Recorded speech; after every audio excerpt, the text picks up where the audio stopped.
Assalamu alaikum, I'm Aisha and you're watching Samaa News. Here are today's headlines. Around 40 people have been killed and 100 injured, most of them seriously, after an explosion tore through a crowded bar during a New Year's Eve party in the upscale ski resort of Crans-Montana.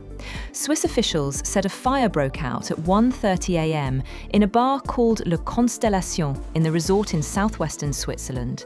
The cause of the blast remains unclear, but authorities said it appeared to be an accident.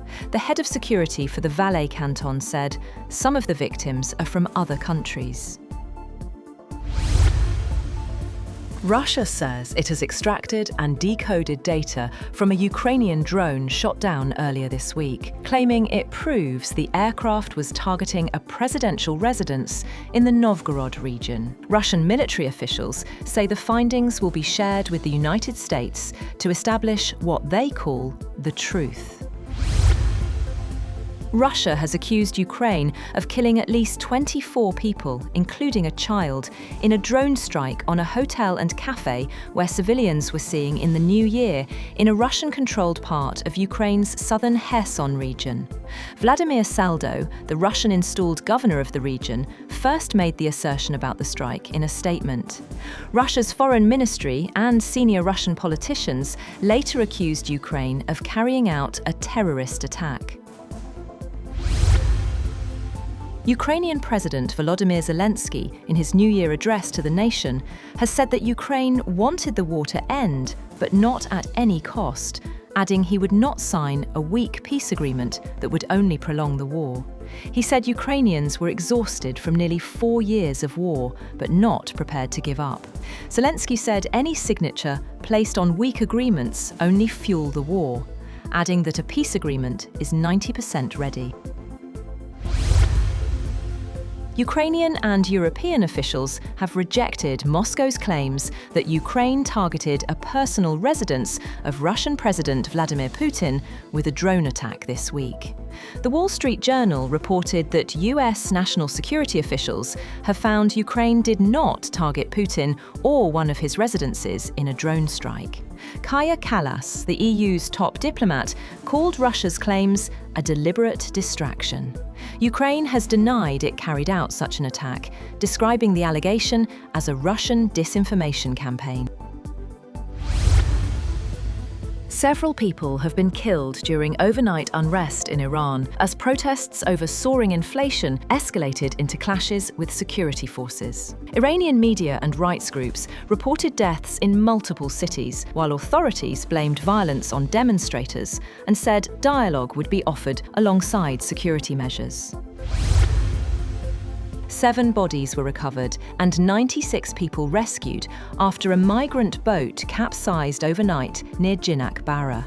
According to Gambia's defence ministry, the vessel was carrying more than 200 migrants, including women and children, with several survivors in critical condition. The Atlantic route to Spain's Canary Islands remains one of the world's deadliest, with thousands dying each year attempting the crossing. Pakistan and India have exchanged details of their nuclear facilities and lists of prisoners held in each other's jails. According to sources, the details of nuclear facilities were exchanged simultaneously in Islamabad and New Delhi. The exchange was conducted under a formal agreement between Pakistan and India. The two countries also exchanged lists of prisoners held in each other's jails under the Consular Access Agreement signed in 2008. Zoran Mandani has been sworn in as New York City Mayor in the first minutes of the new year at the historic City Hall subway station, with his wife, Rama Duwaji, standing by his side. The oath was administered by New York State Attorney General Letitia James.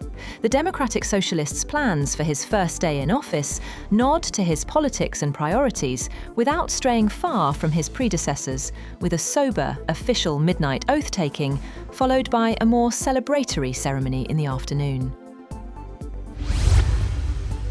US President Donald Trump has said that his administration is removing the National Guard from Chicago, Los Angeles, and Portland, but he adds in his social media post that federal forces will come back if crime rates go up. Local leaders in those cities and Democrats have said the deployments are unnecessary. Trump's announcement comes shortly before a federal appellate court ruled that his administration had to return hundreds of California National Guard troops to Governor Gavin Newsom's control. Israel is set to prohibit 37 international aid organisations from operating in Gaza and the West Bank from January 1st, citing failure to meet stricter registration and security requirements. Israeli authorities say the rules aim to prevent alleged links between NGO staff and rebel groups, a claim rejected by several aid agencies. Groups including Doctors Without Borders are affected.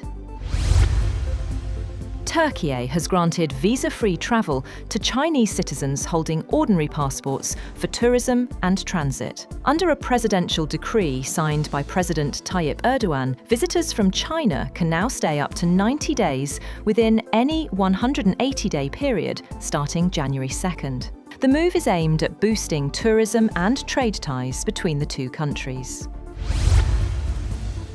As 2025 drew to a close, people across the world welcomed the new year with celebrations stretching from the Pacific to the Americas. From bell-ringing ceremonies in Seoul to festivities at the Great Wall of China and early countdowns in Europe, crowds marked the arrival of 2026 with traditions, fireworks, and hopes for peace. Meanwhile, both Ukrainians and Russians welcomed the new year with hopes for peace. After nearly 4 years of conflict, citizens on both sides are looking ahead with a shared desire for calm, stability, and an end to hostilities.